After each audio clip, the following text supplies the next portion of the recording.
تمام يا بشويه، حضن ندور نور بس كده. 20 جنيه. انت حافظهم؟ ما انا عملت كل ده وخلاص خلصت. 20 جنيه برضه. ده رغم انك ما عملتش حاجه وما فتنيش باي حاجه، بس عايز برضه مقابل.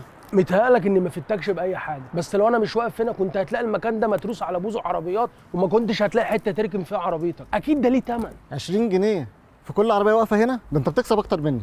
مشكلتك مش في اني بكسب اكتر منك، لان في ناس كتير بتكسب اكتر منك. مشكلتك ان اقل منك اجتماعيا وعقليا وتعليميا، وبرغم كده بكسب اكتر منك. بالظبط كده، انت بتكسب اكتر حتى من الدكاتره. مستواك التعليمي مش هو الشرط الوحيد للربح. الغبي والجار بيكسبوا برضه، الميكانيكي وصاحب عربيه الفول وتاجر الدقيق. ما هو عشان كده احنا دوله عالم ثالث. العالم كله بيتعامل بنفس المبدا. لو رحت دوله عالم اول عز التحضر والتقدم هتلاقي نفس الكلام. باشا دي مش سياسه دول، دي سياسه حياه. انك تشتغل شغلانه ما فيهاش اي جهد ولا افاده ورغم كده تكسب منها. السمسار اللي بتروح له عشان يشوف لك عربيه ولا شقه تشتريها، معاه شويه ارقام تليفونات على تليفونه بتخليه يحقق لك كل طلباتك بمقابل مادي.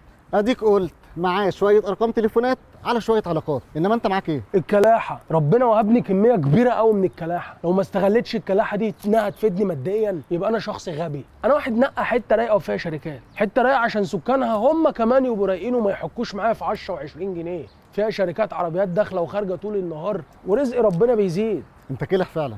ما بتقابلكش اي مشاكل؟ حياتك ورديه؟ بيقابلني مشاكل طبعا زي حضرتك كده، اديك حكيت وهريت وصدعتني عشان 20 جنيه. وبتتعامل ازاي بقى في المشاكل دي؟ بالكلاحه. ما انا قلت لك. طب العربيه لو اتخبطت او اتسرقت هحاسبك انت؟ طبعا انا المسؤول. وانت معاك فلوس تغطي ثمن الخبطه او السرقه؟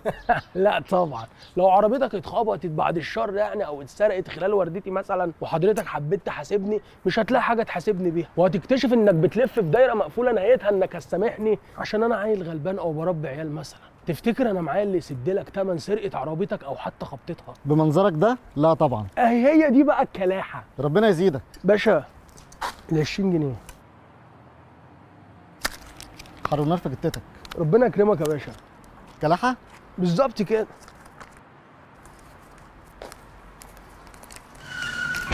يا نهار ابيض، ده كان لسه بيحكي معايا في نفس الحوار، زي ما يكون قلبه حاسس. عايز تحاسبني؟ تحب تلف في الدايره المقفوله؟